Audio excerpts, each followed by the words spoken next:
previous debate, and I can see her struggles. She's actually very lost. I don't even know whether Miri Odhiambo still recognizes Miri Odhiambo as her name. Such a great mind should not belong where she is. You know where you belong, Honorable Miri.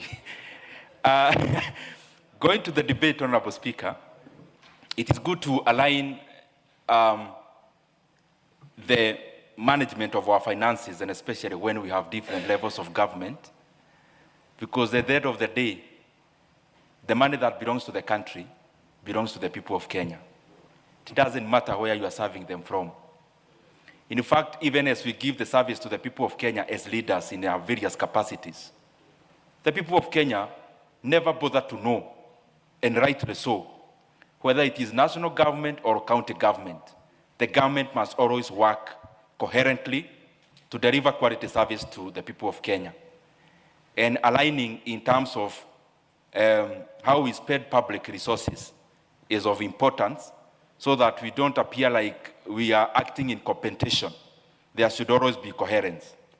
But Honorable Speaker, because I don't wish to give many comments, one thing that we must be very aware of is that in the PFM Act, which is a robust act that we use in various ways in terms of management of our resources, it is important that we know it is not a book that exists only for convenience. Any kind of law that we make, including the PFM Act, Honorable Speaker, is usually there because there has been historical incidences. And therefore, out of the laws, we try to streamline how things should be done in the future, which the future could be now the present. And therefore, Honorable Speaker, what I'm referring to, even as we pass these amendments, even as we debate these amendments, it is important that we look at the content of the entire PFM Act and see as a House whether there is merit if we want to take credit out of what it has achieved. And we realize, Honorable Speaker, that there is a lot that leaves so much to be desired. And especially when it comes to management of development projects in Kenya. It's very clear, Honorable Speaker, on what accounting officers should do in regards to development projects, that it does not serve the people of Kenya when we start allocating monies for new projects, when we have ongoing ones that are stalled. Honorable Speaker, even when we are building a classroom, because it's a very good case to understand how this is retrogressive for all of us. If you use CDF money to build a classroom up to rental, and you spend public money, and then you start another one, you do up to foundation, and then you do another one, a hall, up to fourth course. Until the Kenyan people can get the utility out of the projects that we implement, all that is money that is lost, Honorable Speaker. Because the utility of the money is in the use. And the use of some of these projects is only when the utility of this project, is only in the use. If you do a road and you leave it without completion, then you start another one and another one, Honorable Speaker. This is something that we have to be very forthright on, and I believe even the Office of the Auditor General can be very keen in this kind of malfeasance in the management of public resources. The other thing, Honorable Speaker, we have passed laws on how to manage our debt in this parliament. And by the way, the current laws of Kenya only permits debt up to 55% of our GDP, with a budget of only 5%, meaning maximum of 60. But is that our debt currently? It is over 10% more than that. Honorable Speaker, what I'm trying to say is that we make laws, and especially money that guides, laws that guides how we spend public resources, so that we have order in the management of that money, and also, Honorable Speaker, so that we don't have money getting lost, and so that we also don't overburden future generations using the current spending.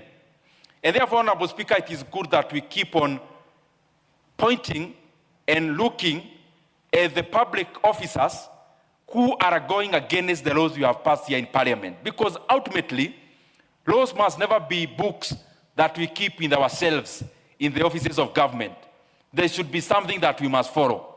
For example, now, Honorable Speaker, honestly, why is Kenyan debt more than 70%?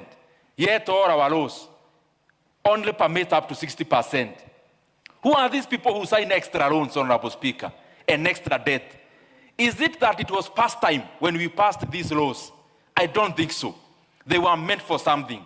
And that something can only be achieved if we abide by the laws that we make and we pass.